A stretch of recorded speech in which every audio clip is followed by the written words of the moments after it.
débat sur le pétrole draine énormément de passion. Ça se comprend aisément, n'est-ce pas?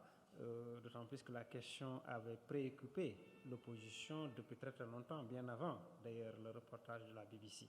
Donc les hommes politiques ne peuvent qu'aujourd'hui en profiter, s'en saisir pour mettre la pression sur le gouvernement, ne serait-ce que pour éclaircir la question liée effectivement à ce pétrole et situer les responsabilités au cas échéant, essayer, n'est-ce pas, quand même de publier peut-être les contrats. Je pense qu'au cours des concertations nationales, la question du pétrole doit occuper une place assez importante.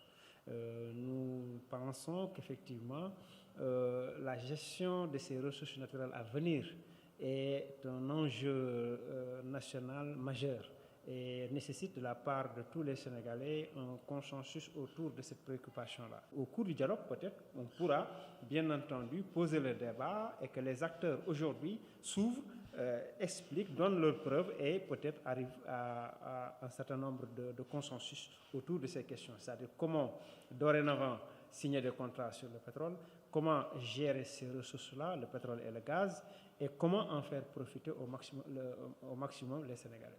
La rupture de confiance, elle est très très profonde depuis de très très nombreuses années. Et puis ça a été accentué par les législatives. Les législatives qui ont été organisées d'une façon très très catastrophique. Le fait que des bureaux de vote aient été ouverts à midi et tout ça. Donc tout un ensemble de préoccupations qui ont quand même fait que jusqu'ici, il n'y a pas de confiance entre acteurs politiques. La stratégie fondamentale viendrait, je pense, à mon avis, du régime. Il fallait des préalables qu'ils n'ont pas posés. Par exemple, le fait de libérer Khalifa Sall aurait été un acte fort. Le fait peut-être de faire revenir Karim Wade, pourquoi pas. Ces actes-là auraient été assez intéressants pour amorcer ce que j'appelais le retour de la confiance entre acteurs. Mais malheureusement, le président s'est arc-bouté sur ses principes de départ.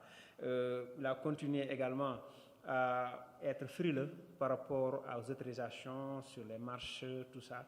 Et je pense que tout ceci a fait que l'opposition radicale s'est braquée. Notamment, je pense à Ousmane Sonko, je pense à Abdoulaye Wade, parce que en dehors des paroles, des belles paroles, rien n'a été fait comme acte fort pour mériter quand même que les gens puissent prêter une petite confiance, voilà, à Macky, un certain crédit par rapport à ce qu'il avance, et parce qu'il avait l'habitude de promettre certaines choses et de ne pas les respecter après. Et on a le sentiment quelque part qu'il est en train, en tout cas, de manœuvrer.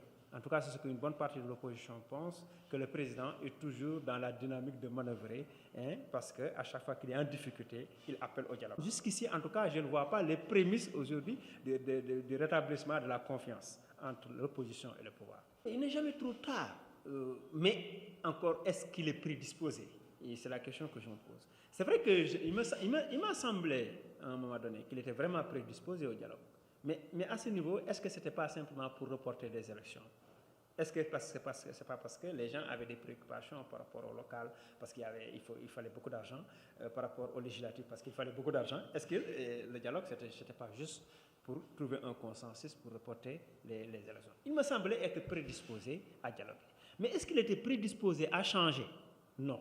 Il me semble que Macky n'était pas prédisposé à changer. Macky reste Macky, il est encore au pouvoir, et il reste encore Macky qu'on a connu il y a de cela quelques années. C'est-à-dire qu'il n'est pas prêt à encore changer, parce que rien ne montre encore qu'il va changer.